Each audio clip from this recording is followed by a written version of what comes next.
ಎಲ್ರಿಗೂ ನಮಸ್ಕಾರ. Welcome back to my channel. ಇವತ್ತು ಬೆಳಗ್ಗೆಯಿಂದನೇ ವ್ಲಾಗ್ನ ಸ್ಟಾರ್ಟ್ ಮಾಡ್ತಾ ಇದ್ದೀನಿ. ಬೆಳಗಿನ ತಿಂಡಿಗೆ ಅಂತೇಳಿ ಪುಳಿಯೋಗರೆನ ಮಾಡಿದ್ವಿ. ಈ ಥರ ಪುಳಿಯೋಗರೆ ಗೊಜ್ಜನ್ನು ಮೊದಲೇ ಮನೆಯಲ್ಲಿ ಮಾಡಿಟ್ಕೊಂಡಿರ್ತೀವಿ. ಏನಾದರೂ ಎದ್ದೇಳೋದು ಲೇಟ್ ಆಯಿತು ಅಂದರೆ, ಇಲ್ಲಾಂದರೆ ಜಾಸ್ತಿ ಕೆಲಸ ಏನಾದರೂ ಬೇರೆದಿತ್ತು ಅಂದರೆ ಈ ರೀತಿ ಅನ್ನ ಮಾಡ್ಕೊಂಡು ಪುಳಿಯೋಗರೆನ ಮಾಡ್ಕೊಂಡು ತಿಂತೀವಿ. ಟೈಮ್ ಇಲ್ಲ ಅಂದಾಗ ಈ ರೀತಿ ಮಾಡ್ಕೊಳ್ತೀವಿ.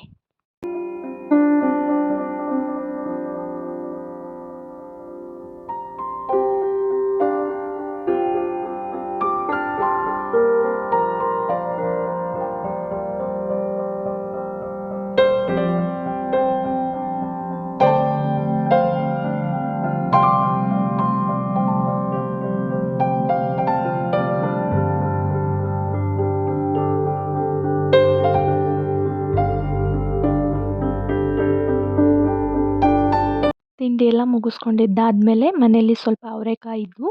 ಇನ್ನೇನು ಸೀಸನ್ ಮುಗಿಯೋಕ್ಕೆ ಬಂದಿತ್ತಲ್ವ, ಹಾಗಾಗಿ ಸ್ವಲ್ಪನೇ ಅವರೆಕಾಯಿ ಇದ್ದಿದ್ದು.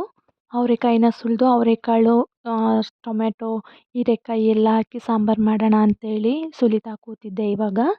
ಇವನ್ನ ತಂದು ಆಲ್ಮೋಸ್ಟ್ ಒಂದು 4-5 ದಿನ ಆಗಿತ್ತು. ಆಲ್ರೆಡಿ ಬತ್ತೋಗಕ್ಕೆ ಬಂದಿತ್ತು. ಹಾಗಾಗಿ ಸುಮ್ಮನೆ ಏನಕ್ಕೆ ವೇಸ್ಟ್ ಮಾಡೋದು ಅಂತೇಳಿ ಸುಲಿದು ಸಾಂಬಾರು ಮಾಡೋಣ ಅಂತೇಳಿ ಸುಲಿತಾ ಇದ್ದೀನಿ.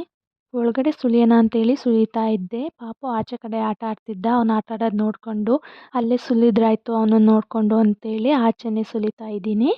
ಅವನನ್ನು ನೋಡ್ಕೊಳ್ಳಿಕ್ಕೆ ಒಬ್ಬರು ಬೇಕೇ ಬೇಕು. ನಾವೊಬ್ಬರು ಕೆಲಸ ಮಾಡ್ತಾಯಿದ್ರೆ ಒಬ್ಬರು ಅವನನ್ನು ನೋಡ್ಕೊಳ್ಳೇಬೇಕು. ನಾನು ಇವಾಗ ಅವರೆಕಾಳನ್ನ ಸುಲಿತಾ ಇದ್ದೆ, ಹಾಗಾಗಿ ಅಮ್ಮ ಅವನನ್ನು ನೋಡ್ತಾ ಕೂತಿದ್ರು. ಒಂದತ್ರ ಕೂತ್ಕೊಂಡು ಅವನು ಸುಮ್ಮನೆ ಆಟ ಆಡೋದೇ ಇಲ್ಲ. ಆ ಕಡೆ ಹೋಗೋದು, ಈ ಕಡೆ ಹೋಗೋದು, ಅದೇಳಿಯೋದು ಇದೇಳಿಯೋದು ಏನಾದರೂ ಒಂದು ಮಾಡ್ತಾನೆ ಇರ್ತಾನೆ. ಹಾಗಾಗಿ ಅವನ ಹಿಂದೆ ಒಬ್ಬರು ಅವನನ್ನು ನೋಡ್ಕೊಳ್ತಾ ಇರಲೇಬೇಕು. ಅವನು ಆಟ ಆಡೋದು ನೋಡ್ತಾನೆ ಅವರೆಕಾಯಿನ ಸುಲಿತಾ ಇದ್ದೀನಿ.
ಅವರೆಕಾಯಿ ಎಲ್ಲ ಬಿಡಿಸಿದ್ದಾಯಿತು. ಸಾಂಬಾರು ಮಾಡೋಕ್ಕೆ ರೆಡಿ ಮಾಡ್ಕೊಳ್ಳೋಣ ಅಂತೇಳಿ ಬಂದೆ.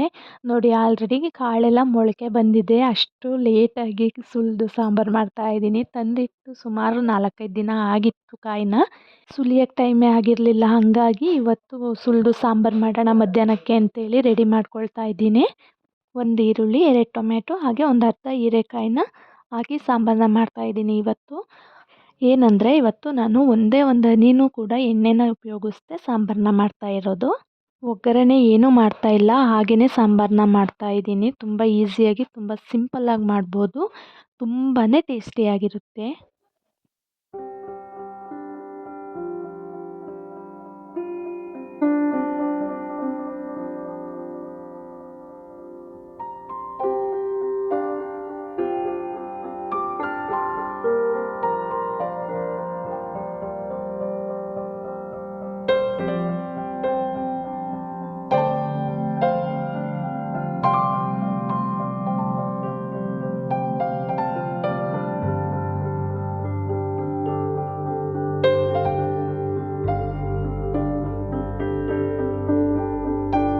ಈರುಳ್ಳಿ, ಟೊಮೆಟೊನ ಕಟ್ ಮಾಡ್ಕೊಂಡಿದ್ದಾಯಿತು. ಈಗ ಒಂದು ಅರ್ಧ ಹೀರೆಕಾಯಿನ ತೊಗೊಂಡಿದ್ದೀನಿ. ಮೇಲೆ ಇರೋಂಥ ಸಿಪ್ಪೆನೆಲ್ಲ ನೀಟಾಗಿ ತೆಗೆದಿಟ್ಕೊಂಡಿದ್ದೀನಿ. ಹೀರೆಕಾಯಿ ತುಂಬಾ ಎಳೆದಾಗಿತ್ತು, ತುಂಬ ಚೆನ್ನಾಗಿತ್ತು.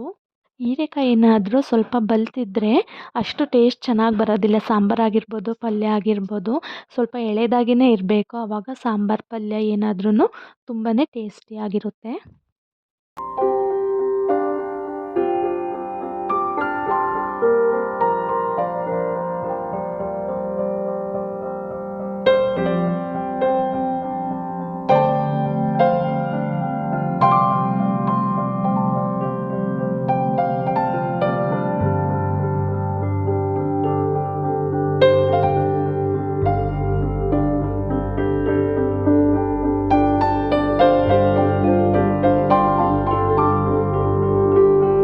ಹೀರೆಕಾಯಿನ ಕಟ್ ಮಾಡ್ಕೊಂಡಿದ್ದಾದಮೇಲೆ ಒಂದು ಕುಕ್ಕರ್ಗೆ ಕಟ್ ಮಾಡ್ಕೊಂಡಿರೋವಂಥ ಹೀರೆಕಾಯಿ, ಹಾಗೆ ಸುಲಿದಿಟ್ಕೊಂಡಿರೋವಂಥ ಅವರೆಕಾಳನ್ನ ಚೆನ್ನಾಗಿ ವಾಶ್ ಮಾಡ್ಕೋಬೇಕು.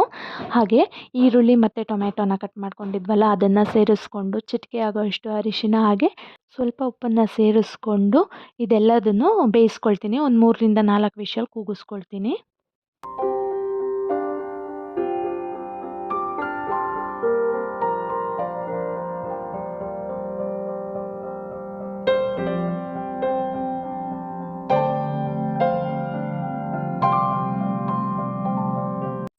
ಬೇಯಿಸ್ಕೊಂಡಿದ್ದಾದಮೇಲೆ ತುಂಬಾ ಚೆನ್ನಾಗಿ ಬೆಂದಿದ್ದು ಕಾಳು ಮತ್ತು ಹೀರೆಕಾಯಿ ಎಲ್ಲನೂ.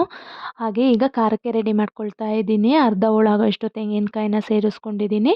ಹಾಗೆ ಖಾರಕ್ಕೆ ತಕ್ಕಂತೆ ಖಾರದ ಪುಡಿ, ಹಾಗೆ ಅರ್ಧ ಸ್ಪೂನ್ ಆಗೋಷ್ಟು ಸಾಂಬಾರು ಪುಡಿ, ಸ್ವಲ್ಪ ಹುಣಸೆಹಣ್ಣನ್ನ ನೆನೆಸಿ ಎತ್ತಿಟ್ಕೊಂಡಿದ್ದೆ, ಅರ್ಧ ಸ್ಪೂನ್ ಆಗೋಷ್ಟು ಜೀರಿಗೆ, ಹಾಗೆ ಒಂದು 10 ಇಳುಕ್ಳು ಬೆಳ್ಳುಳ್ಳಿನ ಸೇರಿಸ್ಕೊಂಡು ಅದಾದಮೇಲೆ ಬೇಯಿಸಿಟ್ಕೊಂಡಿದ್ದಂಥ ಕಾಳು ಮತ್ತು ಹೀರೆಕಾಯಿನ ಸೇರಿಸ್ಕೊಂಡು ಸ್ವಲ್ಪ ನೀರು ಹಾಕಿ ಅದನ್ನು ಮಿಕ್ಸಿ ಮಾಡ್ಕೊಳ್ತೀನಿ ಇವಾಗ.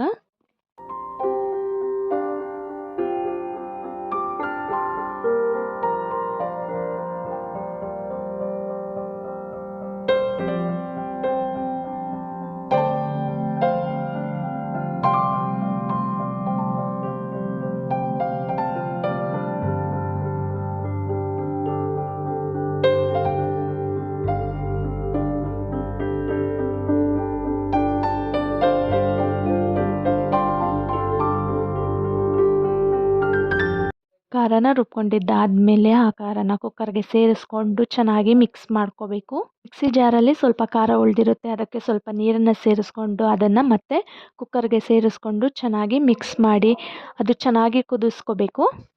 ಒಂದು 5ರಿಂದ 6 ನಿಮಿಷ ಚೆನ್ನಾಗಿ ನೊರೆ ಬರೋ ತನಕ ಕುದಿಸ್ಕೊಂಡ್ರೆ ಬಿಸಿ ಬಿಸಿ ಆದಂತಹ ಅವರೆಕಾಳು ಹೀರೆಕಾಯಿ ಸಾಂಬಾರು ರೆಡಿಯಾಗಿರುತ್ತೆ. ಇದಕ್ಕೆ ಒಂದೇ ಒಂದು ಹನಿನೂ ಸಹ ಎಣ್ಣೆನ ಹಾಕಿಲ್ಲ. ತುಂಬ ಚೆನ್ನಾಗಿ ತುಂಬಾ ಟೇಸ್ಟಿಯಾಗಿ ಬಂದಿತ್ತು. ನೀವು ಕೂಡ ಬೇಕಾದರೆ ಒಂದು ಸಲ ಟ್ರೈ ಮಾಡಿ. ಈ ವಿಡಿಯೋ ಏನಾದರೂ ಇಷ್ಟ ಇದ್ದರೆ ಪ್ಲೀಸ್ ಲೈಕ್ ಮಾಡಿ. ಸಬ್ಸ್ಕ್ರೈಬ್ ಮಾಡದೆ ಯಾರಾದರೂ ನೋಡ್ತಿದ್ರೆ ಪ್ಲೀಸ್ ಸಬ್ಸ್ಕ್ರೈಬ್ ಮಾಡ್ಕೊಂಡು ನೋಡಿ. Thank you.